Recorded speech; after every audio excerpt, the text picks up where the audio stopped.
first ever factory outlet, Chandanagar, Mukunda Jewelers, opening soon. No making charges.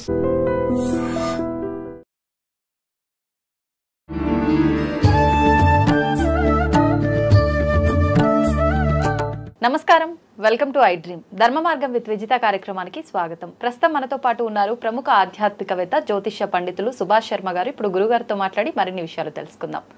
నమస్కారం గురుగారు. శ్రీమాత్రేనండి. గురుగారు, చాలా మంది వాళ్ళు అనుకున్నది దేవుడు నెరవేర్చలేదని చెప్పి, మా కోరికలు అసలు ఎప్పటికీ నెరవేరట్లేదు, పక్క వాళ్ళు చూస్తే బాగున్నారు, మాకెప్పుడు ఇదే ఇబ్బందులు, నేను ఎన్ని పూజలు చేసినా ఏం చేసినా దేవుడు మమ్మల్ని కనికరించట్లేదు అని చెప్పి దేవుణ్ణి తిడుతూ ఉంటారు, దూషిస్తూ ఉంటారు మాటల ద్వారా. అసలు దేవుడు లేడు అని చెప్పి రకరకాలుగా ఏదో ఒక పర్సన్ని తిట్టినట్టుగానే దేవుణ్ణి కూడా తిడుతూ ఉంటారు. ఇలా చేయటం వల్ల దేవతా శాపం ఏమైనా తగులుతుందా అనేది నా క్వశ్చన్. చాలా మంచి ప్రశ్నమ్మ. తప్పకుండా తగులుతుంది. దైవ దూషణ అనేటటువంటిది బ్రహ్మహత్య మహాపాతకాలలో ఒకటైనటువంటి దైవ దూషణ. దైవం ఏమీ అనట్లేదు కదా అని చెప్పేసి నోస్టికి ఇష్టం వచ్చినట్టుగా ఎవరైతే మాట్లాడతారో, ఎవరైతే నింద వేస్తారో, ఎవరైతే జీవితంలో భగవంతుడు మాకు ఇలాంటి కర్మనిచ్చాడు అని చెప్పేసి ఎవరైతే ఇలాంటి పదజాలాన్ని వాడతారో తప్పకుండా దైవ శాపము అని అంటాం దాన్ని. దైవాన్ని ఎవరైతే నిందిస్తారో తప్పకుండా 100% దైవ శాపం తప్పకుండా కలుగుతుంది. ఎందుకు అని అంటే, ఎప్పుడైనా మీరు గమనించండి, 100కి 99 తప్పులు మానవుడే చేస్తాడు. కానీ ఎవరిని ఏమని అనాలో తెలియక ఇవన్నీ కూడా భగవంతుని మీద నిందలు వేసేస్తూ ఉంటాడు. బికాజ్ భగవంతుడు ఏమీ అనలేడు, భగవంతుడు నేరుగా రాలేడు, భగవంతునికి ఏమన్నా కూడా ఏమీ జరగదు అనేటటువంటి ఒక అంధవిశ్వాసంలో బ్రతికే ప్రతి ఒక్కరికి కూడా తప్పకుండా దైవ దోషం అనేటటువంటిది తగులుతుంది. అది బ్రహ్మహత్య మహాపాతకాలలో ఒకటైనటువంటిది దైవ దూషణ. అంటే దైవాన్ని నిందించడము, దైవాన్ని ఇష్టం వచ్చినట్టుగా మాట్లాడడము, అసలు దేవుడు అనేటటువంటి వాడు లేడు అని ఎవరైతే అంటారో వాళ్ళందరికీ తప్పకుండా దైవ దోషము తప్పకుండా అంటి తీరుతుంది.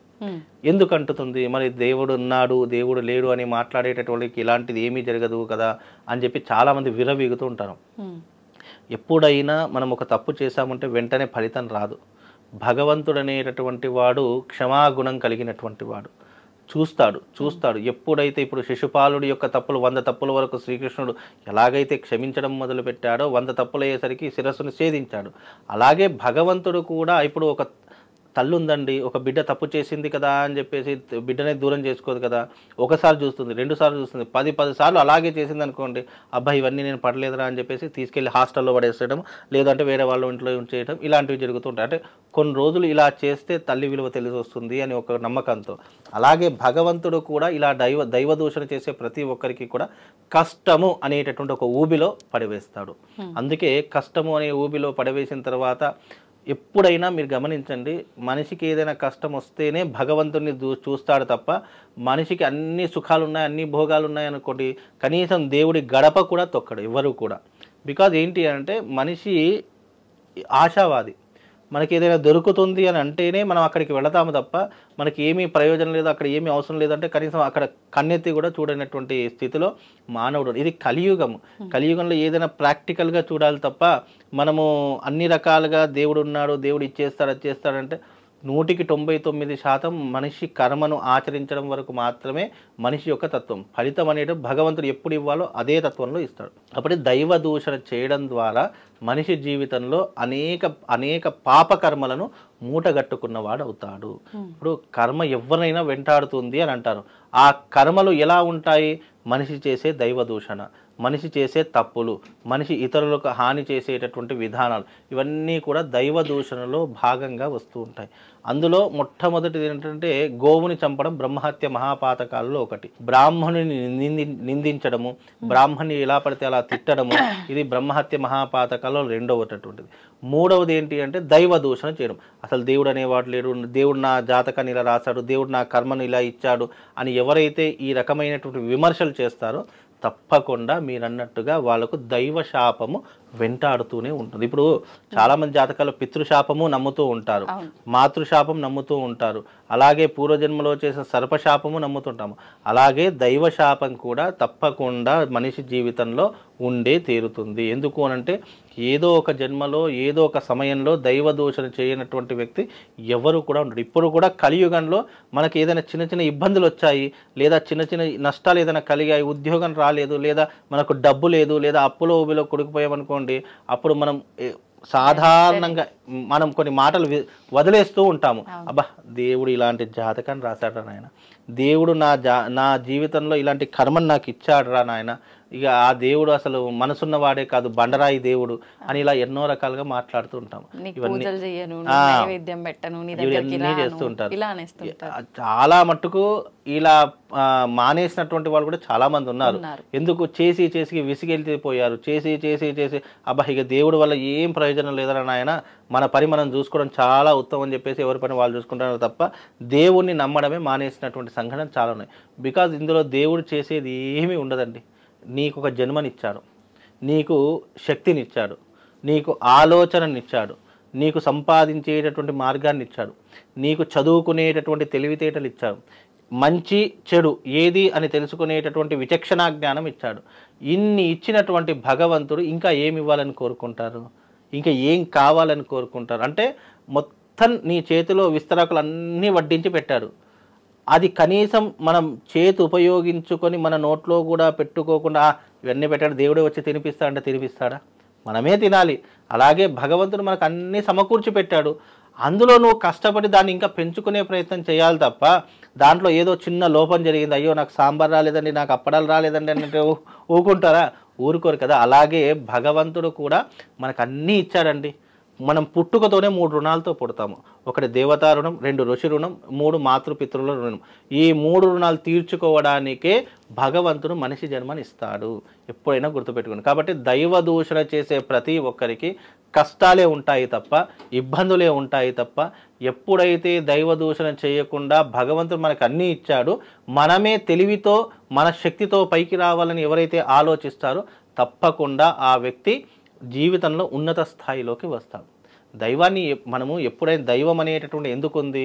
మనకు కష్టం వచ్చినప్పుడు నష్టం వచ్చినప్పుడు భగవంతుడా ఈ కష్టం నుంచి నన్ను బయటపడే అని ప్రార్థించడానికి దైవం ఉన్నది తప్ప నాకు ఈ కష్టం లేకుండానే చేయండి అని చెప్పడానికి ఆస్కారం ఉండదు. ఇప్పుడు ఒకవేళ ఈ దేవతా శాపం గనక ఉంటే అటువంటి వాళ్ళ కుటుంబంలో ఎలాంటి సమస్యలు ఉండే అవకాశం ఉంటుంది? వీళ్ళకి దేవతా శాపం ఉంది అని ఎలా గుర్తించవచ్చు? గుర్తిస్తే ఎలా బయటపడవచ్చు? దేవతా శాపం ఉంది అని గుర్తుపెట్టుకోవడానికి కొన్ని సూచనలు, కొన్ని నిదర్శనాలు చెప్తాను. ఎవరి ఇంటి మీదనైతే ఆ ఇంట్లో ఒక్కరు తప్పు చేసినా ఆ శిక్ష ఇంటిల్లిపాది అనుభవించాల్సి ఉంటుంది. ఎవరి మీదనైనా దైవ దూషణ దైవశాపం ఉంది అని తెలుసుకోవడానికి ముఖ్యంగా వాళ్ళ ఇంట్లో ఎప్పుడూ కూడా ఏడుపులు, పెడబొబ్బులు, గొడవలు ఇవే జరుగుతూ ఉంటాయి. ఇంట్లో మనశ్శాంతి అనేటటువంటిది ఉండదు. రెండవది ధనం అనేటటువంటిది నిలవ ఉండదు. లక్ష్మీదేవి వాళ్ళ ఇంట్లో ఎప్పటికీ కూడా కొలువు ఉండదు. ఎక్కడైతే దైవదోషం జరుగుతుందో లక్ష్మీదేవి అక్కడ ఉండదట. నువ్వు ఎన్ని పూజలు చేసినా, ఎన్ని యజ్ఞయాగాదులు చేసినా, ఎన్ని రకాలైనటువంటి దేవాలయాలకు తిరిగినా నీకు నిష్కృతి అనేటటువంటి దొరకదు. మూడవది భార్యాభర్తల మధ్య చీటికి మాటికి వైరం ఏర్పడుతూ ఉంటుంది. ఒక్కొక్కరు 2 పెళ్ళిళ్ళు చేసుకున్నా, 3 పెళ్ళిళ్ళు చేసుకున్నా భార్యాభర్తల మధ్య సఖ్యత అనేటటువంటిది ఏర్పడదు. ఇక నాలుగవది ఏంటి అంటే దారిద్ర్యం అనుభవించడం. జీవితంలో డబ్బు సంపాదిస్తారు, అన్నీ చేస్తారు, అన్నీ ఉంటాయి, కానీ అనుభవించేటటువంటి యోగం కొంతమందికి ఉండదు. ఇప్పుడు కొంతమందికి చూస్తే ఈ పొలమంతా నాదేరా నాయన, ఈ హాస్పిటల్ అంతా నాదే, ఈ ఇల్లు ఇంత పెద్ద ఇల్లు ఉంది, కానీ అనుభవించేటటువంటి యోగం ఉండకపోవడం దారిద్ర్యము. ఎంది దైవశాపం వల్ల. అంటే కంటికి కనిపిస్తాయి కానీ అనుభవించేటటువంటి యోగం ఉండకపోవడం. ఇక ఎప్పుడూ కూడా ఆరోగ్యం సహకరించకపోవడం. ఏదో ఒక రోగ బాధతో, ఏదో ఒక స్కిన్ ఎలర్జీతో, ఏదో ఒక ఇబ్బంది విషజ్వరంతో, ఏదో ఒక దానితో నువ్వు నిరంతరము సతమతమైపోవడం. అంటే నీ జీవితంలో శాశ్వతమైనటువంటి రోగ సంబంధితమైనటువంటి అంశాలు నీ శరీరంలో ఉండడం. ఇవన్నీ కూడా దైవ దూషణలో భాగంగా ఉంటాయి. అలాగే మనకు ఎన్ని ఆస్తిపాస్తులు ఉన్నా కడుపు నిండా భోజనం కూడా చేయలేనటువంటి స్థితిలో ఉండడము. ఇప్పుడు మా ఇంట్లో పంచభక్ష పరమాణాలు వండి పెట్టుకునే స్తోమత మనకు ఉంది. ఇంట్లో 100 మంది పనోళ్ళు ఉన్నారు, కానీ శరీరంలో అన్ని రోగాలు, బీపీలు, షుగర్లు, థైరాయిడ్లు అన్నీ వచ్చాయనుకోండి. షుగర్ వస్తే తీపి తినలేము, బీపీ వస్తే ఉప్పు కారం తినలేము. ఇట్లా అంటే కంటి ముందర అన్నీ కనిపించినా కూడా తినలేనటువంటి పరిస్థితులు ఉంటాయి. ఇన్ని ఉంటాయి దైవ దూషణ వల్ల. కాబట్టి దైవ శాపం అనేటటువంటి ఊరికే రాదు మనిషికి. మరి దాని నుంచి విముక్తి ఈ కొన్నిటికి విముక్తి ఉంటుంది. కాకపోతే ఆచరించేటటువంటి పద్ధతులు వేరే వేరే రకంగా ఉంటాయి. దైవ దూషణం అనేటటువంటిది చాలా మట్టుకు కాశీలోకి వెళ్తే దైవ దోషం అనేటటువంటి తప్పుతుంది. ఎందుకంటే బ్రహ్మహత్య మహాపాతకాల్లో కాశీకి వెళ్తే చాలు ఎన్ని రకాలైనటువంటి దోషాలున్నా కూడా తొలగిపోతాయి. కాశీకి వెళ్ళి గంగలో మునిగితే అక్కడ ఎనలేనటువంటి పుణ్య ఫలితాలు కలుగుతాయని కూడా మనకు శాస్త్రవచనంలో చెప్పింది. అట్లా కొన్ని పుణ్యక్షేత్రాలు దర్శించాలి. కాశీ లాంటి పుణ్యక్షేత్రము, అరుణాచలం లాంటి పుణ్యక్షేత్రము, అలాగే ప్రయాగరాజు, మళ్ళా తర్వాత ఈ యొక్క గంగోత్రి, యమునోత్రి, ఇలాంటి కొన్ని ప్రదేశాలకు సంచరించడం వల్ల కొన్ని రకాలైన బ్రహ్మహత్య మహాపాతకాలు ఈ పుణ్యక్షేత్రాలను దర్శించడం వల్ల తొలగిపోతాయి అని చెప్పి శాస్త్రవచనం అండి. గురుగారు, భగవంతుడికి మనం మనస్ఫూర్తిగా భక్తితో ఏదైనా నివేదన చేయవచ్చు అని చెప్పి అంటూ ఉంటారు నైవేద్యంగా. అంటే ఈ రకంగా చూస్తే భగవంతుడికి మాంసాహారం కూడా నివేదన చెయ్యొచ్చా అని అడిగే వాళ్ళు కూడా ఉంటారు. ఏం చెప్తారండి దానికి మీరు? ఇక్కడ మాంసము అన్నదానికి అర్థం ఏంటి అంటే గనక ప్రపంచంలో జీవరాశుల యొక్క జనన మరణాలు నిర్ణయించేటటువంటి వాడు శివుడు. మనము ఎవరికైనా సరే మనకు జ్యోతిష్యంలో కానీ సనాతన ధర్మంలో కానీ వేదంలో కానీ 2 రకాలైనటువంటి పద్ధతులు ఉన్నాయి. మీరు అన్నట్టుగా మాంస నైవేద్యాలు పెట్టేటటువంటి పద్ధతులు కొన్ని ఉన్నాయి. సాత్వికమైనటువంటి నైవేద్యాలు పెట్టేటటువంటి పద్ధతులు ఉన్నాయి. ఇక్కడ మాంసము పెట్టాలి, మాంసం పెట్టకూడదు అనేటటువంటి నియమం ఎక్కడా లేదు. అంటే వారి యొక్క కుల వృత్తులను బట్టి, ఆచారాన్ని బట్టి ఇవన్నీ కూడా కాలాంతరంలో వచ్చినటువంటి విధానాలు. మనము గతంలో చూసుకున్నా కానీ, మనకు త్రేతాయుగంలో చూసుకున్నా, ద్వాపర యుగంలో చూసుకున్నా, ఏ యుగంలో చూసుకున్నా కూడా కొన్ని దేవతలకు తప్పకుండా మాంసపు నైవేద్యాలు పెట్టాలని శాస్త్రంలో చెప్పినటువంటి అంశాలు చాలా రకాలుగా ఉన్నాయి. అందులో ఉగ్రదేవతలు ఉంటారు, శాంతమూర్తులు ఉంటారు. ఉగ్రదేవతలు ఎప్పుడూ కూడా మాంసాన్ని, అలాగే మద్యాన్ని, అలాగే రక్తాన్ని, ఇవన్నిటినీ కోరుకునేటటువంటి దేవతలు కొంతమంది ఉంటే, కొంతమంది దేవతలకు సాత్వికమైనటువంటి నైవేద్యం. అది ఎందుకు ఈ రకమైనటువంటి ఆచారం వచ్చింది అని అంటే కనుక, పూర్వకాల యుద్ధ ప్రాతిపథ్యం వెళ్ళేటటువంటి సమయాల్లో దేవతలకు తప్పకుండా ఈ మాంసపు బలులను ఇచ్చే యుద్ధ ప్రాతిపథ్యానికి వెళ్ళేటటువంటి అంశాలు ఎక్కువగా ఉండేవి. ఎందుకంటే వాళ్ళని శాంతపరిస్తే యుద్ధంలో విజయం సాధించవచ్చు అని చెప్పేసి కూడా కొన్ని తరహాలలో యుద్ధ ప్రాతిపథ్యంలో ఇలాంటి విధానాలు చెప్పడం జరిగింది. అందులోనూ మానవుని మరణం సంభవించకూడదు అని చెప్పేసి కూడా ఆ మానవుని మరణానికి ప్రత్యామ్నాయంగా కొన్ని జంతువులను బలిచ్చేటటువంటి సాంప్రదాయాలు కూడా మనకు జాతకంలో ఉన్నటువంటి అంశాలు దాన్ని బట్టి చెప్పుతుంటుంది. అలాగే కొన్ని పూర్వకాల పద్ధతిలో కూడా కొన్ని ఉండేటటువంటి, ఇప్పుడు ఎగ్జాంపుల్గా ఒక వ్యక్తికి అపమృత్యు దోషం కలిగిందండి. అపమృత్యు దోషంలో ఈ వ్యక్తి ఈ సమయంలో మరణిస్తాడు అనుకున్నటువంటి సందర్భాల్లో పూర్వకాలంలో ఏం చేసేవారంటే, ఈ వ్యక్తి మరణించకూడదు అని చెప్పేసి అతనికి ప్రత్యామ్నాయంగా వేరే ఒక జంతువును, లేదంటే ఇంకా వేరే ఇతర పక్షులను, లేదు అంటే ఇంకా ఇతర జీవ జంతువులను తీసుకొని వచ్చి ఇతనికి ప్రత్యామ్నాయంగా దానిని బలిచ్చేసి శాంతపరిచేటటువంటి విధానాలు కూడా మనకు పూర్వకాలంలో ఉండేటువంటి పద్ధతులు ఉన్నాయి. ఇవన్నీ కూడా పూర్వ పద్ధతులు. 100% నిలబడుతుంది. కానీ ఎవరికి ఎంతవరకు రాసి పెట్టిందో అంతవరకు అంటారు కదా గురుగారు? అంటారు. కాకపోతే ఆయుష్ను పెంచుకునేటటువంటి విధానాలు కూడా శాస్త్రంలో మనకు అందించారు కదా. ఇప్పుడు ఎగ్జాంపుల్గా మనకు ప్రతి ఒక్కరి జీవితంలో యమగండ కాలాలు అనేటువంటి కొన్ని ఉంటాయి. ఆ యమగండ కాలాలు వచ్చినప్పుడు మనం ఏంటంటే చావు చివరి అంచుల దాకా వెళ్ళి మళ్ళీ రిటర్న్ వచ్చేస్తాం. అంటే చావు, అబ్బా నేను ఇంత దగ్గరగా చావును చూసాను దేవుడా అని కొన్నిసార్లు మనమే ఫీల్ అవుతూ ఉంటాము. అంటే ఇవన్నీ ఏంటంటే యమగండ కాలాలు. అంటే మన జీవితంలో ఆయుష్ని పెంచుకునేటటువంటి యోగాలు, కొన్ని సాధనాల ద్వారా మనం ఇంకా ఇప్పటికీ కూడా చేసుకునేటటువంటి అంశాలు ఉన్నాయి. ఇప్పుడు ఎగ్జాంపుల్ కోమాలో ఉన్నటువంటి వ్యక్తి, ఇక అయిపోయిందిరా దేవుడా అనుకున్నటువంటి వ్యక్తులకు, లాస్ట్ స్టేజ్ అనుకున్నటువంటి వ్యక్తులు కూడా కొన్ని సందర్భాల్లో బ్రతికి బయట గట్టినటువంటి వారు చాలా మంది ఉన్నారు. అలాంటి వారు నాకు తెలిసినటువంటి వారు కూడా 2-3 ఉన్నారు. అంటే ఇక అయిపోయింది లాస్ట్ స్టేజ్, ఇక వీళ్ళు మళ్ళీ బ్రతకలేరు, వీళ్ళకు వైద్యమే లేదు అనుకున్నటువంటి తరహాలలో కూడా వాళ్ళు కొన్ని సాధనలు చేసి, కొన్ని రెమెడీస్ ఆచరించేసి వాళ్ళు చావు నుంచి బయటపడినటువంటి సంఘటనలు ఉన్నాయి. దాన్నే మనం ఏమంటాము అంటే అపమృత్యు దోషాలు తొలగించుకోవడం అంటాం. అంటే మన జీవితంలో ఉన్నటువంటి అపమృత్యు దోషాన్ని తొలగించుకునేటువంటి పద్ధతులు శాస్త్రాలు చాలా ఉన్నాయి. అందులో ఒక పద్ధతే ఇది. అంటే ఇప్పుడు మీకు ఏదైనా అపాయం జరగబోయేది ఉంది అని అనుకోండి, ఆ అపాయం మీ నుంచి మిమ్మల్ని ఏమి చేయకూడదు అంటే మీకు ప్రత్యామ్నాయంగా ఏం చేసేవారంటే ఒక జంతువుని బలి ఇచ్చేటటువంటి. ఇప్పుడు ఎగ్జాంపుల్గా మీ జాతకంలో కుజదోషం ఉందండి, మీకు మొదటి వైవాహిక జీవితంలో ఇబ్బందులు వస్తాయి, లేదా వైధవ్యం కలుగుతుందంటే ఇప్పటికీ మనం ఒక చెట్టునిచ్చి పెళ్లి చేస్తూ ఉన్నాము. అంటే ఇప్పటికీ కూడా కొన్ని నమ్మకాలు ఇప్పటికీ మనం పాటిస్తున్నాం కదా. అలాగే పూర్వకాలంలో ఏంటంటే మీకు ఏదైనా అపాయం జరుగుతుంది, ప్రాణభయం ఉంది, ప్రాణ సంకటం ఉంది అనుకున్నప్పుడు ఏం చేస్తారంటే మీకు ప్రత్యామ్నాయంగా ఇప్పటికీ కూడా కొన్ని కోడులను బలిస్తూ ఉంటారు. అరే నీ జీవితంలో ఏదైనా ఇబ్బంది ఉంది, లేదా నీకు పెళ్లి కావట్లేదు, లేదా నీ జాతకంలో అపమృతి దోషాలు ఉన్నాయి, నీకు ఇప్పటికీ కూడా ఎవరికైనా ఆరోగ్యం బాగా లేకపోతే ఇప్పటికీ కూడా బలులు ఇచ్చేటటువంటి సాంప్రదాయాలు చాలా ఉన్నాయి, అంటే ఆరోగ్యం మెరుగవడానికి. అలాగే ప్రత్యామ్నాయంగా ఒక మనిషి యొక్క జీవితంలో ఉన్నటువంటి ఆయుష్ను పెంచడానికి ఇతర వేరే దానికి బలిచ్చేటటువంటి సాంప్రదాయాలు ఉన్నాయి. అందులో ఇప్పుడు భగవంతుడి దగ్గరికి వచ్చేసరికి భగవంతునికి మాంసాహారం పెట్టకూడదని శాస్త్రంలో లేదు, కానీ అది కొంతమందికి మాత్రమే వస్తుంది. ఇప్పుడు ఒక ఇంట్లో 4 అన్నదమ్ములు ఉన్నారనుకోండి, 3 మాంసాహారం తింటారు, ఒక్కడు మాత్రం తినడు. ఎందుకు అంటే ఆ యొక్క వ్యక్తి జీవితంలో మాంసాహారం తినేటటువంటి యోగం అతనికి లేదు అని అర్థం చేసుకుంటాం. అలాగే కొంతమంది దేవతలకు కూడా మాంసాహారం పెట్టవచ్చు, కానీ అది నిర్ణయించేటటువంటి విధానాన్ని బట్టి ఉంటుంది.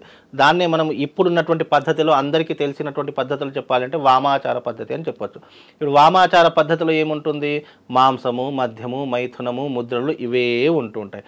దక్షిణాచారంలో ఏముంటుంది, ఇప్పుడు ఎగ్జాంపుల్గా అమ్మవారి యొక్క తత్వాన్నే తీసుకుందాము.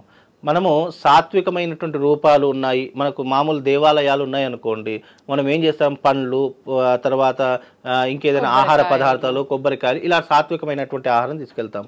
అదే కొన్ని పుణ్యక్షేత్రాలు, ఇప్పుడు కామాఖ్య దేవాలయం ఉంది, అక్కడ మాంసము, మద్యము తప్ప వేరే నైవేద్యం ఏది పెట్టరు.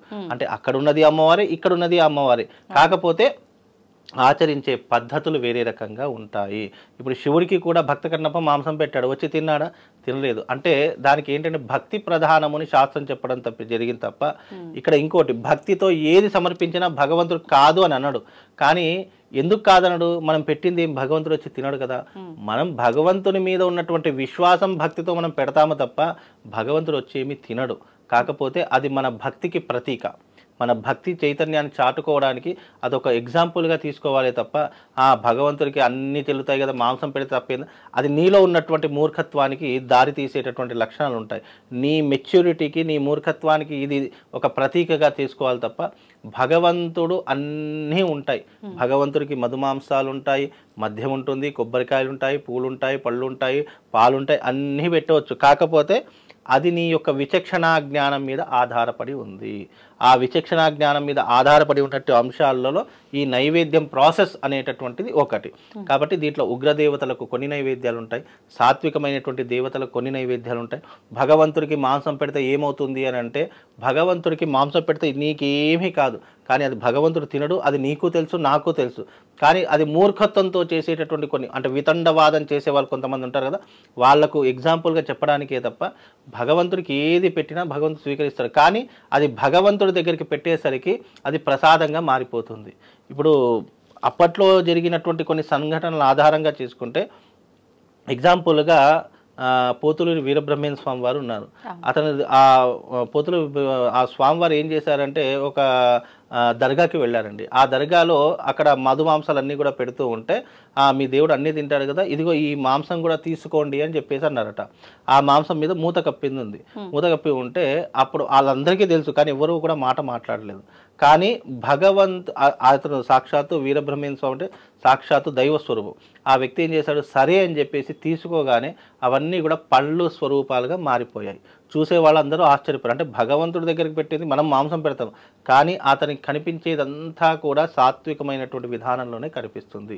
అది భక్తి చైతన్యాన్ని చాటుకోవడానికే మనం నైవేద్యం పెడతాము తప్ప, పోనీ ఆ నైవేద్యం మనం పెడతాం, మళ్ళీ అది ఎవరు తింటారు, మనమే తింటామో తప్ప భగవంతుడు వచ్చేమి తినడు. కానీ ఆయన చూపుతోటే దాన్ని ఆరగిస్తాడు అలా చెప్తూ ఉంటారు కదా. ఆ చూపుతో ఆరగించేటటువంటి పదార్థాలు ఎలా ఉంటాయి, నువ్వు మాంసం పెట్టినా ఆ స్వామివారికి అది పళ్ళ రూపంలోనే కనిపిస్తుంది, ఆ సాత్వికమైనటువంటి ఆహార రూపంలోనే కనిపిస్తుంది.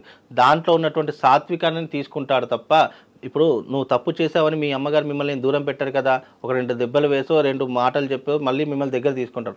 అలాగే భగవంతుడు మాంసం పెట్టాడని భక్తుడిని ఎప్పుడు దూరం చేసుకోడు. ఆ జ్ఞానాన్ని తెలుసుకోవడానికి అవకాశం ఇస్తాడు. అవకాశం ఇచ్చినప్పుడు దాన్ని వినియోగించుకోకపోతే ఆ మనిషి జీవితం వ్యర్థమే. ఆ మనిషి మళ్ళీ జన్మలెత్తాలి, మళ్ళీ పుణ్యాన్ని సంపాదించుకోవాలి, మళ్ళీ దైవారాధించుకోవాలి. ఇలా మన జీవితం అంతా కూడా రీసైక్లింగ్గా తిరుగుతూనే ఉంటుంది. ఎప్పుడైతే మనిషి జ్ఞానంతో మెలుగుతూ ఉంటాడో, భగవంతుడి యొక్క తత్వాన్ని అర్థం చేసుకుంటాడో, అప్పుడు ఆ మనిషికి మోక్ష మార్గం అనేటటువంటిది కనిపిస్తూ ఉంటుంది. అలా మోక్ష మార్గాన్ని వెతుక్కున్నటువంటి వాళ్ళు చాలా మంది ఉన్నారు. ఇంకా ఈ కలియుగం ఇంకా కొన్ని వేల సంవత్సరాలు ఉంటుంది. ఈ వేల సంవత్సరాల్లో అనేక రకాలైనటువంటి కొన్ని ఘోరాలు చూస్తాము, అనేక రకాలైనటువంటి పద్ధతులలో మార్పులు చూస్తూ ఉంటాము. ఇప్పుడు మీకు వచ్చినటువంటి ప్రశ్న చాలామందికి వస్తున్నచ్చు, మీ దేవుడు అన్నీ తింటాడు కదా, మాంసం ఎందుకు తిన్నాడు? మాంసం తింటాడు, అన్నీ తింటాడు, కానీ ఆ భగవంతునికి పెట్టేటటువంటి శక్తి నీ దగ్గర ఉందా లేదా ఫస్ట్ నువ్వు చూసుకోవాలి. ఆ శక్తి నీ దగ్గర ఉంది అనుకున్నప్పుడు అప్పుడు మాంసం కాదు కదా, నువ్వు ఏ ప్రసాదాన్నైనా కూడా భగవతత్వంగా చూస్తావు. అప్పుడు నీలో ఒక జ్ఞానం అనేటటువంటిది వస్తుంది చూసారా, అప్పుడు ఆ వ్యక్తికి అర్థమవుతుంది, ఆ భగవంతునికి మాంసం అనేటటువంటిది పెట్టకూడదు. మాంసము అనేటటువంటిది రాక్షస తత్వంతో కూడుకొని ఉన్నటువంటిది. మాంసం ఎవరు తింటారంటే క్రూరత్వం ఉన్నటువంటి వాళ్ళు, లేదా రాక్షస జాతిలో జన్మించినటువంటి వాళ్ళకు రుచికరమైనటువంటి ఆహారం సహించదు. ఇప్పటికీ మీరు గమనించినట్టయితే పూర్వకాలంలో రాక్షసులందరూ కూడా మధుమాంసాలనే తినేవాళ్ళు, వాళ్ళు సాత్వికమైనటువంటి ఆహారం తినేవాళ్ళు కాదు. ఎందుకు? అది తిని వాళ్ళ యొక్క ఆలోచనలు, వాళ్ళ బుద్ధి, వాళ్ళ యొక్క మైండ్ సెట్ అంతా కూడా రాక్షసతత్వంగా ఉండేటటువంటిది, అంటే క్రూరంగా ఉండేటటువంటిది. అందుకనే ఇప్పటికీ కూడా ఎవరైతే నిరంతరం మాంసకృతులను తింటారో వాళ్ళ యొక్క తత్వాన్ని ఎప్పుడైనా, అంటే వాళ్ళ యొక్క తత్వం ఎప్పుడైనా మీరు గమనించండి, రాక్షసతత్వంగా ఉంటుంది, క్రూరత్వం ఎక్కువగా ఉంటుంది, ఆవేశం ఎక్కువగా ఉంటుంది, కోపం ఎక్కువగా ఉంటుంది, చేసే విధానాలు అన్నిట్లో కూడా కొన్ని అనేక రకాల ఇబ్బందులు ఉంటూ ఉంటాయి. అందుకే మాంసపు కృతులు ఎవరైతే ఎక్కువగా తింటారో వాళ్ళ యొక్క శరీరంలో మజ్జు పెరిగిపోతుంది. అలాగే వాళ్ళ శరీరంలో ఉన్నటువంటి జ్ఞాపక శక్తి, ఆలోచన విధానము, దైవికపరమైనటువంటి ఆలోచన తత్వము అవన్నీ కూడా మెల్లమెల్లగా క్షీణించిపోతూ ఉంటాయి. అందుకే మాంసపు కృత్తులు అనేటటువంటివి ఎవరు తినేవాళ్ళు ఆదిమాలు, అంటే ఆహారం దొరకనటువంటి పరిస్థితుల్లో చాలామంది బ్రతకడం కోసం అలా తిన్నారు తప్ప ఇప్పుడు అలాంటి అవకాశం ఏం లేదు. అందరికీ ఆహార పదార్థాలు, కానీ కొంతమంది ఇక అది లేకుండా బ్రతికేటటువంటి వాళ్ళు లేరు కాబట్టి, కొంతమందికి మాంసం ఉంటేనే ముద్ద దిగుతుంది అనేటటువంటి తత్వంలో కొంతమంది అలవాటు పడిపోయారు కాబట్టి అలాంటి పద్ధతులు అనేటటువంటివి ఇప్పుడు లేవు. కాబట్టి అది వాళ్ళ విచక్షణ జ్ఞానం, వాళ్ళు ఆలోచించేటటువంటి విధానానికి వదిలేసారు తప్ప భగవంతుడికైతే మాంసం పెట్టాలి పెట్టకూడదనేటటువంటి ఆలోచన అసలు అది లేదు. కానీ కొంతమందికి ఉన్నాయి, కొంతమందికి అంటే ఉగ్రదేవతలకు మాంసం మధ్యమే పెడుతూ ఉంటాము, సాత్వికమైనటువంటి వాళ్లకు ఈ కొబ్బరికాయలు, పళ్ళు, మళ్ళీ ఇంట్లో చేసినటువంటి ఆహార పదార్థాలు మాత్రమే పెడుతూ ఉంటాం. అది ప్రాంతీయాన్ని బట్టి, ఆచారాన్ని బట్టి, మనం చేసే విధానాన్ని బట్టి అవన్నీ కూడా రకరకాలుగా మార్పు చెందుతూ ఉంటాయి. ఇప్పటికీ కూడా మనము ఊర పండగ అని చెప్పి చేస్తుంటాం గ్రామ దేవతలకు, వాళ్ళకు కూడా మధుమాంసాలు ఇస్తూనే ఉంటారు. దేవతలకు మాంసం పెట్టకూడదని లేదు, కానీ అది మనం ఆచరించే పద్ధతిని బట్టి అది ఆచరణ చేసుకుంటే బాగుంటుంది. ధన్యవాదాలు గురుగారు. శ్రీమాత్రే.